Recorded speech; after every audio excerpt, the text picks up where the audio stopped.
Welcome to a new video. I hope you had a great day. Let's take a look at some news stories, shall we? The first story is called Getting Paid More to Do Less. I work for a large shipping company in Canada. I work early in the morning, loading trucks, but as needed would go out and deliver packages. At first, it was here and there, but it soon became normal that after my regularly scheduled shift, I would go out and deliver. This wasn't a requirement of my job. I was basically doing it as a favor because it looks really bad on the managers to have packages go undelivered. And I thought it would look good on me. I did this for a few years without any issue. One winter, one of the drivers at a different depot slipped and hurt himself while out delivering. This caused a new initiative to force all drivers to wear super slip-proof boots. These run about $250. All of the drivers received vouchers that would cover the cost because they are now required for doing the job. I went to the manager to ask if I would be getting a voucher. He replied with, "No, sorry. You're not a courier." And he just walked away. I went and told the other employees that were in a similar situation to mine, and they were pretty displeased. The next day, as usual after my shift, the manager started telling me the things I would be delivering that day. I waited for him to finish and responded with, "Sorry. I'm not a courier." He looked very confused, like he didn't remember our conversation from the day before. So I explained that I wasn't going to go out delivering because I wouldn't have the proper safety equipment. He had an annoyed look on his face and just looked at me for a second. He said, "If you just work a few extra shifts, then you can afford to buy the boots yourself." I was actually stunned and I didn't know what to say. So we just stared at each other for a minute. I eventually replied, a little bit laughing because of how ridiculous this was, "So you want me to work without the safety equipment you made mandatory until I can afford to buy it for myself?" He scoffed at me and walked away without an answer. A few others followed suit, and when the managers asked them to go out delivering after their shifts, they replied with, "Sorry. I'm not a courier." After everything was said and done, they had many leftover packages. A few companies actually started dropping contracts, which directly affects the managers' end-of-year bonuses. They ended up having to give promotion to a lot of the workers that were doing double work for half the pay, to cover all the backlog. So we all ended up getting paid more to do less, and best of all, we finally got our safety boots. The next story is called, I Guess She Really Does Not Know How It Works Anymore. I work in a library and am almost done with school to become an actual librarian. Right now I'm just reference staff. I mainly do shifts at the desk, answering questions, checking out materials, things like that. It is very important that if you are scheduled on the desk, you must remain on the desk the entire time, and you must call in backup even if you're just using the bathroom. This is because our cash is in a drawer at the desk, along with internet hotspots, open computers with patron information, cell phones, both lost and staff's, and an array of other very expensive things that people with sticky fingers may walk away with. And my library is in a bad part of town. We have a lot of people who steal, either books or computer keyboards or even just toys from the kids' area. Our cash drawer has upwards of $1,000 in it at any given time.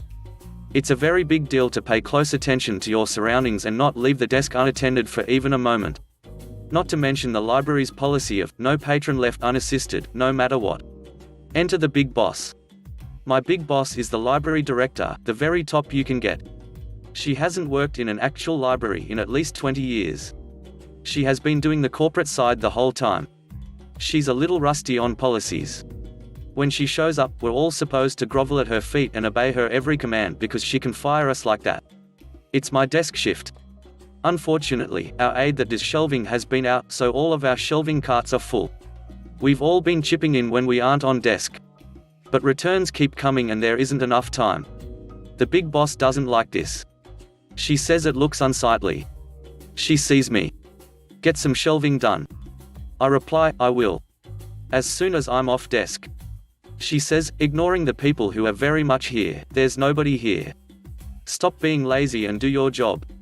As nicely as I can, I say, "I am doing my job. However, I cannot leave the desk unattended due to theft, and if I leave, nobody will be here to assist patrons." She insisted that nobody steals in a library. I open my mouth to argue, but she holds out a hand as if I'm some plebeian that dared to speak to the royalty. I know how a library operates. You aren't even a librarian, and I have been a librarian, manager, and now the director. I think I can decide what's okay. Now get this shelving done. You're making the branch look bad. You want me to leave the desk and shelve instead? I ask, wanting to clarify. She scowls. That's what I said. Go. All right then. I shrug and stand up, walking towards the shelving cart and beginning to sort.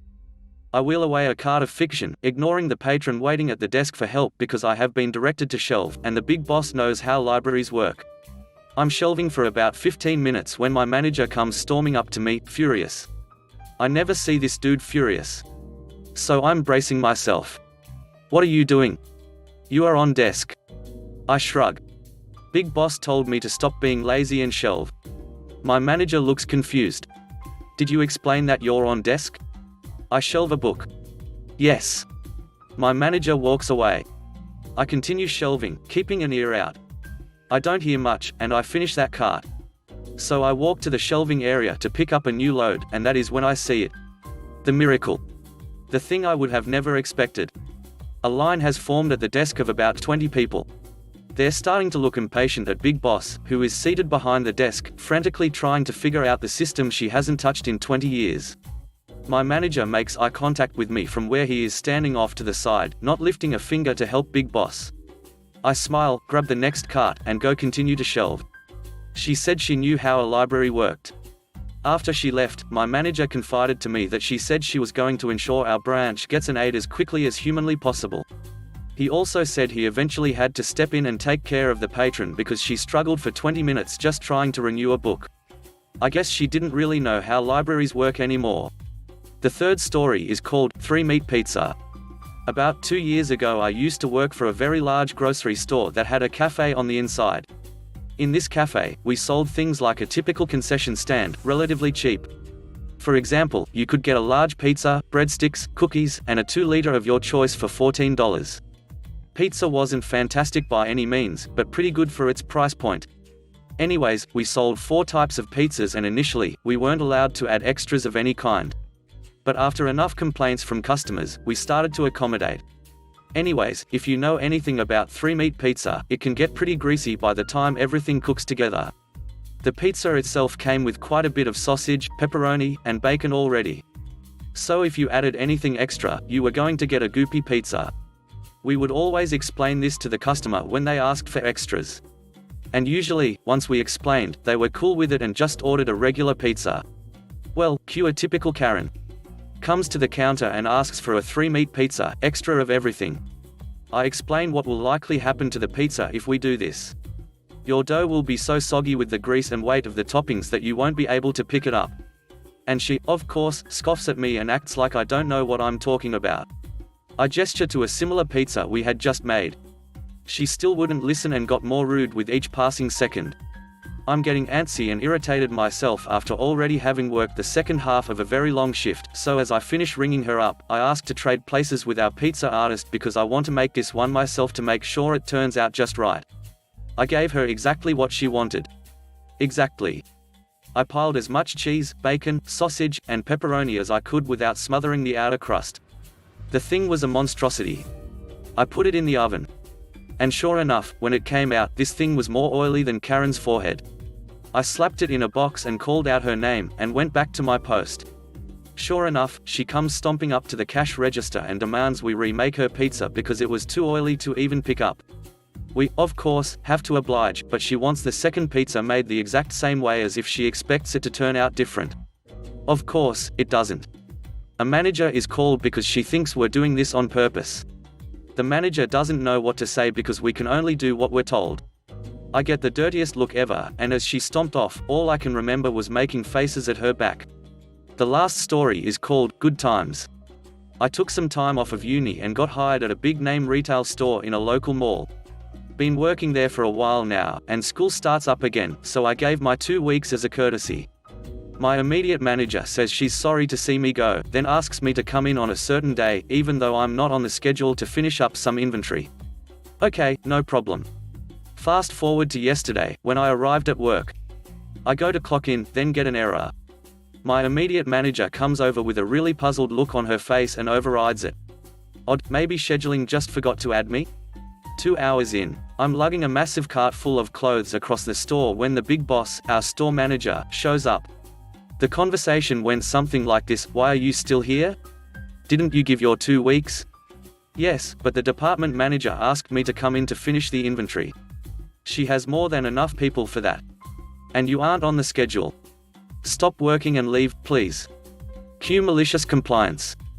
I abandoned the cart right there in the middle of the store and went to clock out. Fun fact, one of my co-workers had a mandatory hour-long break coming up that I would normally fill in for. Since I couldn't, that meant they had to find someone within 15 minutes. Guess who was the only employee on the floor? Big Boss couldn't even go up to his office to grab a water bottle because there was a massive line at our station. I walked out of the store 6 hours early, knowing the manager who kicked me out needed to do my job for the next hour. Good times.